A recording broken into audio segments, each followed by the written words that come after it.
નમસ્તે. સામાજિક વિજ્ઞાન વિષય કુદરતી આપત્તિ વિશે અમે પ્રવૃત્તિ કરવા જઈ રહ્યા છીએ. ભૂકંપ, સુનામી, વાવાઝોડું, પૂર, જ્વાળામુખી, દાવાનળ, દુષ્કાળ. આ ભૂકંપ આપત્તિનો ફોટો છે. સામાન્ય રીતે પૃથ્વી સપાટીને કંપવારે ભૂકંપ કહે છે. તે ઘટના માટે પૃથ્વીના પેટાળમાં થતી ભૂગર્ભની ક્રિયાઓ જવાબદાર છે. 26 જાન્યુઆરી 2001 ના રોજ કચ્છમાં ભૂકંપ આવ્યો હતો અને તે ભૂકંપના કારણે કચ્છમાં ઘણું નુકસાન થયું હતું. આ આપત્તિને સુનામી કહે છે.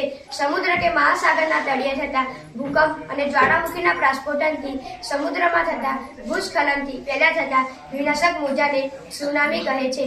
26 ડિસેમ્બર 2004 ના રોજ આવેલ મહાવિનાશક સુનામીમાં લગભગ 2 લાખ લોકોએ પોતાની જાન ગુમાવી હતી. આ વાવાઝોડાના ફોટો છે.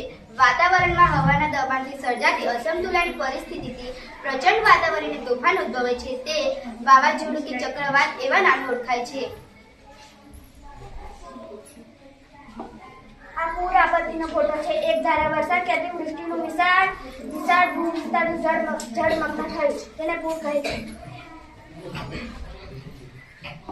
આ જ્વાળામુખીનો ફોટો છે. જ્વાળામુખી એટલે પૃથ્વીના અંદરથી લાવા, રાખ અને વાયુ બહાર આવતું કુદરતી મુખ. જ્વાળામુખી સક્રિય, નિષ્ક્રિય અને મૃત પ્રકારના હોય છે.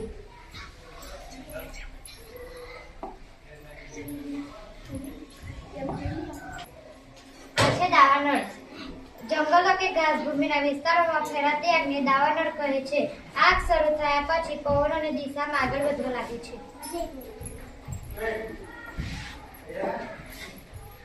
આ દુષ્કાળ છે. દુષ્કાળ એ વિનાશકારી અને લાંબા સમય સુધી પોતાની માઠી અસરો છોડી દે એવી કુદરતી આપત્તિ છે. જે વર્ષે વરસાદ ઓછો કે સાવના વર્ષે હોય ત્યારે દુષ્કાળની સંભાવના ઉદ્ભવે છે. નમસ્તે.